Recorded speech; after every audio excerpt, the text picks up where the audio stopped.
pessoas, aqui é a Umi. Faz tempo que eu não gravo vídeo pro canal, mas porque a vida tava muito corrida, grandes mudanças aconteceram.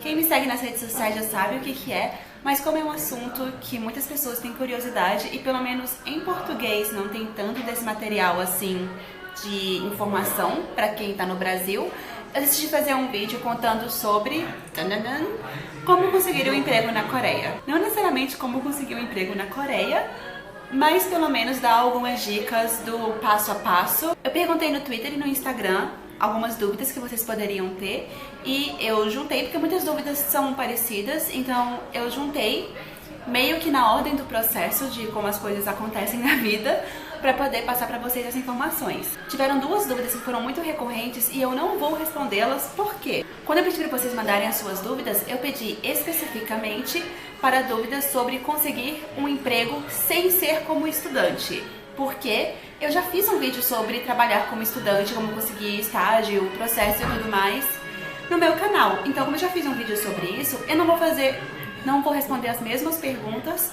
nesse vídeo. Então, se você tem dúvidas sobre trabalhar como estudante, estágio, essas coisas, vou deixar no cartão ou na descrição aqui para você poder assistir o vídeo. A outra dúvida é que muitas pessoas me perguntaram sobre áreas específicas. As pessoas perguntavam como que é a área de enfermagem na Coreia, como que é a área de comunicação social na Coreia. Eu não posso responder por todas as áreas, fica muito difícil, vão ter coisas que eu não vou ter informação, coisas que eu vou ter que pesquisar, e se eu posso pesquisar, vocês também podem pesquisar para poder ter as suas respostas. Então, sobre áreas específicas, eu não vou responder, eu quero responder, a minha intenção é tirar as dúvidas sobre o processo em si. Uma dúvida que gera várias outras dúvidas é muito burocrático para tirar o visto? Dizendo bem resumidamente, sim, gente. É muito complicado tirar o visto de trabalho na Coreia. É muito mais fácil você conseguir o visto de estudante, porque é uma coisa realmente que parte de você. Eu quero estudar na Coreia. Você tendo condições, tendo dinheiro, tendo como realizar isso, é muito fácil você conseguir o visto de estudante. Agora, quando você vai ter o visto de trabalho, não depende só de você, não depende só do desejo de ter um trabalho na Coreia. E aí a gente segue para uma questão, os documentos. Eu não posso listar aqui quais são os documentos necessários, porque se você consulta a imigração sobre quais documentos você precisa, aí você junta esses documentos e você chega lá para se inscrever, vai aparecer algum documento extra que você precisa. Para tirar esse visto, eu liguei 2 vezes confirmando os documentos que precisavam. As 2 informações não eram iguais, então tinham documentos que eu precisava na primeira ligação que eu não precisava na segunda, e que eu precisava na segunda e não precisava na primeira, enfim. Fui pessoalmente para poder me inscrever bonitinho pro visto e faltava documento. E aí eu liguei pro RH da minha empresa, né, que eu tô trabalhando, e aí eles falaram que mandariam por fax os documentos que faltam. Mandaram por fax, e aí uns 3 dias, 2 dias depois, eu recebi uma ligação da imigração porque estava faltando um documento. E aí eu liguei pro RH de novo, o RH enviou o documento de novo, e esses documentos não estavam listados no manual que eles têm explicando que documento precisa cada visto. E também os documentos podem variar dependendo do visto que você tinha anteriormente, porque eu não precisei enviar, por exemplo, o meu diploma e o meu histórico da faculdade, né, da universidade, porque eu já estava sob um visto que eu já tinha dado essas informações. Então eu até cheguei a entregar para o moço e ele falou não precisa disso, porque já estava no sistema. Mas se o seu visto anterior não tinha essa informação ainda, então você talvez pudesse ter que entregar esses documentos. Então os documentos também podem variar dependendo de que visto você era anteriormente. E aí tem 3 perguntas que fizeram que elas meio que se completam, que seria se para tirar esse visto você tem que estar contratado já. Sim, este é um visto de trabalho. Esse não é um visto de procurando emprego, esse não é um visto de pretendo trabalhar na Coreia, esse é um visto de trabalho. Toda atividade que você for realizar num país como imigrante, que esteja fora daquele âmbito de turista, você precisa ter um visto. Então, se você vai estudar, o seu visto é de estudante. Você não tem um visto de estudante sem estar frequentando uma instituição de ensino. Você não pode ter um visto de trabalho sem estar frequentando um emprego, sem estar empregado. E o seu visto tem vínculo com a empresa. Uma coisa que eu não sei é que se você termina seu contrato ou qualquer coisa assim, se for que nem o visto de estudante, uma vez que você quebra esse vínculo que justifica o seu visto, você tem 15 dias ou para sair do país ou para aplicar para um novo visto. Vamos supor que você está com o D2, que é para quando você é estudante mesmo, não de idioma coreano, mas um estudante tipo de graduação mestrado, alguma coisa assim, pós-graduação, e você decide que você não quer estudar mais, e você para de ir para a universidade. Então, se você fecha o seu vínculo com a instituição de ensino, não importa a validade do seu visto, a partir daquele momento você tem 15 dias para tomar alguma atitude, seja voltar para o seu país ou fazer um visto novo. Eu acredito que seja a mesma coisa com visto de emprego. Realmente, essa informação eu não tenho, desculpa. Mas eu acredito que se você é, demitido, você também teria 15 dias para aplicar para um novo visto ou para voltar para o seu país. E aí perguntaram se a empresa auxilia a tirar o visto. Como o visto está vinculado com a empresa, com o seu contrato, a maior parte dos documentos é por parte da empresa. A maioria dos documentos que eu tive que enviar foram coisas muito básicas, foi o application, né, o formulário para aplicar para o visto, meu passaporte, meu alien card, que é a identidade de estrangeiro atual que eu tinha. No caso, eu entreguei, mas não foi necessário, o meu diploma, o meu histórico de notas, o contrato de onde eu moro também. Foram documentos bem fáceis de conseguir, não teve problema nenhum. Porém, por parte da empresa foi assim, 70% dos documentos. Porque eles têm que enviar o documento que é tipo o CNPJ deles, né, pra comprovar que é uma empresa que existe. Aí eles também têm que enviar a relação de pagamento de taxa dos funcionários. Eu não entendo aquele documento, eu só sei que ele existe. O contrato, assim, várias coisas. Então a maior parte dos documentos vem por parte da empresa. Então a empresa que tem que conseguir eles, o RH que tem que se virar em entregar esses documentos e tudo mais para você poder aplicar na imigração.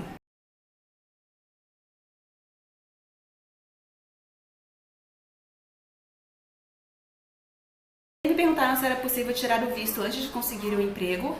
Não, que nem eu falei antes, é um vínculo do seu visto com o trabalho. Então você tem que estar contratado para conseguir o visto. Eu não posso falar por todos os vistos, porque tem vários tipos de vistos de emprego. O que eu tô agora é o de trabalho específico, ou seja, eu sou a pessoa específica para esta vaga. Porque tem vistos específicos, se você for professor de inglês, eu vou falar sobre isso daqui a pouco. Tem vistos específicos quando você foi mandado para a Coreia para poder trabalhar durante a sua empresa, sei lá, na França, você trabalha na França, e aí ele virar e falar, olha, a gente está precisando de uma pessoa na nossa filial na Coreia e a gente vai te mandar lá durante um ano. Então vai ter um visto para isso também. Então os vistos de emprego mesmo, eles englobam muitas modalidades. Então eu tô falando mais pro E7. Meu visto demorou mais ou menos umas 2 semanas e meia do dia que eu me inscrevi para poder receber o resultado final de que tinha dado certo. Talvez tivesse sido mais rápido se ele tivesse dado a informação certa dos documentos que precisavam. E aí me perguntaram se esse visto facilitava a minha vida. Facilita porque agora eu sou assalariada. O visto que facilita a vida mesmo é o F2, porque é o visto de residência. E aí com ele eu posso trabalhar sem ter que falar com a imigração. Então esse visto realmente facilita a vida. O F2 é uma bênção na vida dos estrangeiros, mas não é fácil tirar o F2. Ele tem muitos requisitos. E muito importante, me perguntam bastante se essas burocracias todas eu tenho que lidar com a embaixada. A embaixada do Brasil na Coreia não tem nada a ver com o seu visto, com a troca de visto, com nada. A embaixada vai cuidar de você como cidadão brasileiro na Coreia. Então se você perder o seu passaporte, documentos brasileiros ou coisas em relação a você brasileiro, vai ser a embaixada que vai cuidar. Você como imigrante querendo fazer atividades na Coreia e tudo mais, é a imigração que cuida. Me perguntaram se tinha como trabalhar sem visto, porque eu não estava trabalhando e não estava morrendo de fome na Coreia. Mas é muito importante, gente, as pessoas fazem economias. Então, gente, não pode trabalhar sem visto na Coreia. É ilegal. É o que eu falei lá no começo. Você como imigrante querendo exercer qualquer função ou qualquer atividade em outro país que não seja de turismo, você tem que estar com um visto adequado. Claro que tem muita gente que trabalha ilegalmente, mas qualquer dia que você precisar lidar com alguma coisa na imigração, eles descobrirem que você trabalha ilegalmente, vai ser um grande problema, porque ou você vai pagar uma multa ou você vai ser deportado. A gente não quer nenhuma dessas duas coisas, então não trabalhe ilegal. Com o D2 eu podia ter estágios, então eu fiz alguns estágios pra poder, né, juntar dinheiro pra poder me alimentar. Quando eu me formei, que era o D2, eu passei pro D10, que é o quê? O visto de procurando emprego, que quem se forma na Coreia tira com muita facilidade, porque tipo, olha, eu me formei e agora eu preciso de um tempo para procurar um emprego. Então, com esse visto, eu também podia fazer alguns estágios. Então, só para resumir essa parte, eu não morri de fome porque eu juntei meu dinheiro, eu fui uma pessoa econômica e eu, com o meu D2 e com o meu D10, eu pude ter estágios que, né, eu juntei dinheiro, mas sem visto de trabalho ou sem um visto de estudante que te permita fazer estágios, você não pode trabalhar na Coreia. Me perguntaram se era comum estrangeiros com visto de trabalho na Coreia e é relativamente comum. Não é fácil de conseguir os vistos, mas como eu falei pra vocês, existem várias modalidades diferentes de visto. Eu sei que o pessoal da Arábia Saudita vem muito pra cá pra fazer engenharia. Os chineses e japoneses também conseguem visto muito fácil, assim, tipo, é só instalar o dedo e eles conseguem um visto de trabalho. Não necessariamente estrangeiro ocidental, mas com certeza tem muito estrangeiro trabalhando aqui na Coreia. E aí me perguntaram muito, essa foi, tipo assim, acho que a segunda pergunta mais feita: qual é a área que estrangeiros mais têm chances de conseguir emprego? Eu acho muito importante dar esses banhos de água fria, porque quando eu queria vir pra Coreia, era uma época que não tinha muita informação na internet, se tinha, ela não ia ser em português, então eu tive que me preparar realmente com uma informação muito rasa. Então eu espero que eu possa ajudar vocês, mas não venham querer trabalhar na Coreia na expectativa de conseguir um emprego fácil. Tipo assim, qual é o emprego mais fácil que estrangeiro consegue pra tentar esse emprego e vir? Porque assim, o emprego mais fácil para estrangeiro conseguir na Coreia é de professor de inglês. Eu, brasileira, não posso dar aula de inglês legalmente na Coreia. Porque eu não sou de um país que fala inglês como língua nativa. E, obviamente, tem uma preferência muito maior se você for dos Estados Unidos. E isso realmente, você chuta a árvore, cai 20 professores de inglês. Isso cai na segunda pergunta desse tópico, que é qual foi a minha dificuldade para conseguir emprego sendo estrangeira. E com certeza foi muito difícil por ser estrangeira. Mesmo, sei lá, eu sei 3 idiomas, mesmo que não seja, tipo assim, fluentaça nos 3, né? Porque eu sei português, inglês e coreano. Eu tenho uma formação na Coreia, eu tenho um mestrado e tudo mais. São várias coisas que vão se empilhando, mas que elas podem ser destruídas por 2 coisas. Primeiro, se tem um coreano competindo pela vaga, porque o coreano sempre vai ser considerado mais capacitado para a vaga do que o estrangeiro. Uma empresa coreana vai querer contratar um coreano, não um estrangeiro, e isso é tipo assim, bem jogando a verdade mesmo, eles querem dar emprego para os coreanos, não para os estrangeiros. E se tiver um norte-americano, estadunidense principalmente, competindo pela vaga. Infelizmente, isso é uma coisa que tem que mudar seriamente na Coreia. O passaporte dos Estados Unidos pesa mais do que o seu diploma. Então, eu já fui recusada vagas de estágio que eram para design, porque eles queriam um norte-americano.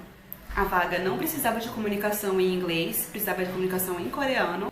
O processo de entrevista. Então, eu me inscrevi para a vaga e aí me ligaram para falar: não, a gente gostou do seu currículo e a gente queria, né, conversar pessoalmente e tudo mais. E aí, muito importante, eu perguntei: a entrevista vai ser em coreano ou em inglês? Aí falaram: em inglês. Tá bom então. Aí eu fui lá, a entrevista foi o quê? Em coreano. Gente, é muito difícil porque a minha cabeça estava condicionada pra entrevista em inglês. Então, quando começou em coreano, me deu um desespero que eu falei assim: tchau, emprego, não vou te conseguir. As entrevistas que eu tive no Brasil, nenhuma foi desse jeito, porque era eu sentada de um lado e do outro lado da mesa tinham 3 pessoas. As entrevistas que eu fiz no Brasil era só one-on-one, né? Tipo, uma pessoa com outra pessoa. E essas eram com 3 pessoas. E elas até falaram: ah não, você pode responder em inglês se você quiser, e se você tiver dificuldade de entender o que a gente tá falando, é só falar que a gente troca pra inglês. Mas eu fui meio... como é que fala? Eu persisti. Eu acreditei em mim mesma e eu me mantive no coreano. Eu só mudei pra inglês quando era alguma coisa que eu realmente não sabia como é que falava em coreano, ou fiquei nervosa na hora e não lembrava. Então a entrevista foi assim, 70% em coreano e 30% em inglês. E eu saí de lá,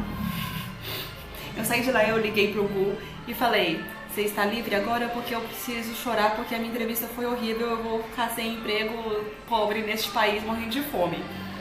E aí, então eu fiquei muito triste achando que não ia rolar, e eu falei, tipo, já voltei a mandar currículo pra vários lugares. E sei lá, uma semana mais ou menos depois, eles me mandaram uma mensagem falando: parabéns, você passou na seleção e a gente vai te mandar um e-mail com os próximos passos e seja bem-vinda.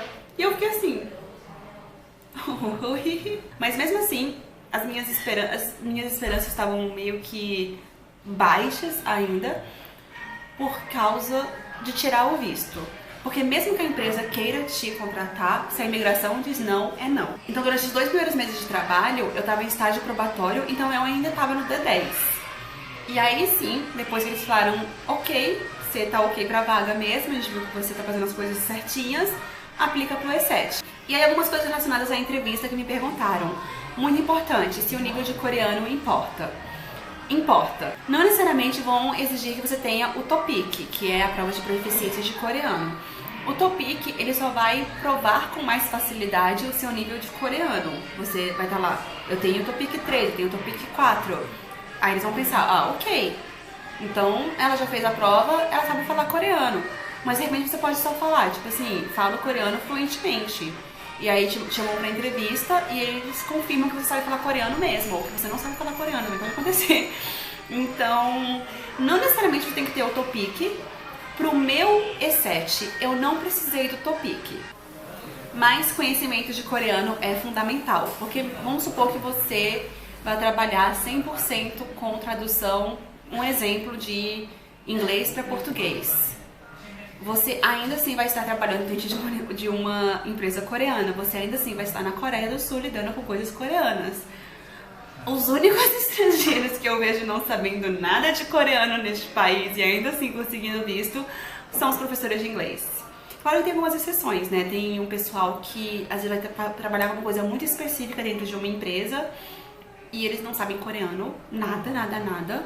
Só sabem, tipo, realmente o Juseyo, Annyeonghaseyo e conseguem um emprego também em outras áreas. Mas eu tô falando do geral, eu tenho que dar, né, a informação do cenário geral, não de exceções. Perguntando se a aparência importa, mas eu, partindo do princípio que eu consegui o emprego, eu acho que não importa muito não. Mas eu ouvi falar que era proibido exigir foto em currículo na Coreia. Tipo, é uma lei nova, ou é uma lei que ia ser fundada ainda? Porque eu lembro que eu pesquisei isso, que eu encontrei essa informação pesquisando para minha tese no mestrado. É uma coisa que está mudando na Coreia, obviamente eles são muito ligados à aparência, algumas posições que forem a cara da empresa. Eles precisam dar uma peneirada para as pessoas mais atrativas socialmente. E também perguntaram se as universidades influenciam. No caso, se você é formado numa SKY, né, que é Seoul University, Korea University e Yonsei University, se você tem mais chances de conseguir um emprego do que uma pessoa que, como diria minha professora de ensino médio, se formou na FAFIFO, que é a Faculdade de Filosofia de Formosa. Eu nem sei se a universidade existe mesmo, era só meu professor que falava essa piada o tempo todo. Eu não sei até quanto que isso influencia, eu acho que tem um peso muito maior se você for coreano, mas eu acho que ainda assim pode ser um fator de desempate. Se duas pessoas são muito parecidas nas suas habilidades e uma pessoa tivesse se formado numa faculdade X e a outra na Seoul University, na Korea University, essa pessoa vai provavelmente conseguir a vaga. Como funcionam os contratos aqui na Coreia? Eu não sei sobre todos eles, mas eu acho que não existe mais do que esses dois que eu vou falar agora.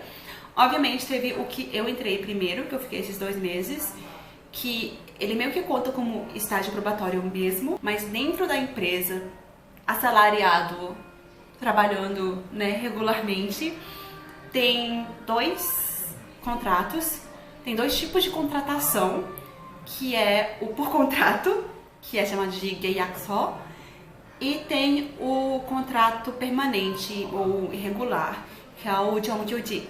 O meu é por contrato, ou seja, o meu contrato dura 1 ano. Quando esse 1 ano acabar, o meu contrato pode ser renovado. E aí quando esse 1 ano acabar, o meu contrato pode ser renovado. Então ele vai renovando de ano em ano. E 정규직, você tem esse contrato e até onde eu sei é meio que uma renovação automática dele, mas você não pode ser despedido.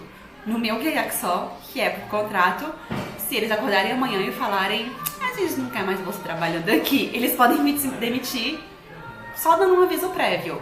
No Jonghyudik, se eles te demitirem, você realmente vai usufruir de todos os benefícios de ter sido demitido se o seu contrato não te permite ser demitido.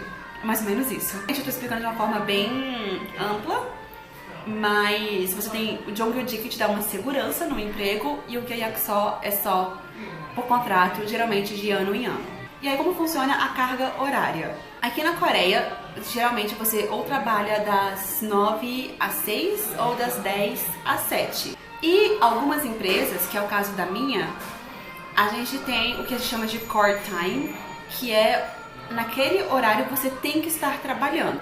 Então, das 10 da manhã às 4 da tarde, eu tenho que estar trabalhando, eu tenho que estar na empresa trabalhando. Isso quer dizer que se eu precisar muito sair mais cedo algum dia, eu posso, desde que eu não saia antes das 4.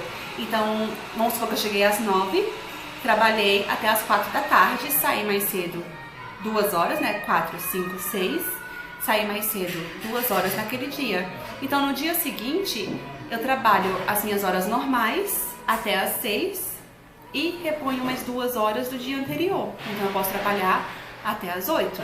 Ou eu trabalho até às 7 num dia, até às 7 no outro. Então, eu reponho esse meu horário desde que na semana eu tenha 40 horas semanais. Tem alguns lugares que não é assim, que você tem que preencher o horário mesmo, tem que ser das 9 às 6 e das 10 às 7 fixo.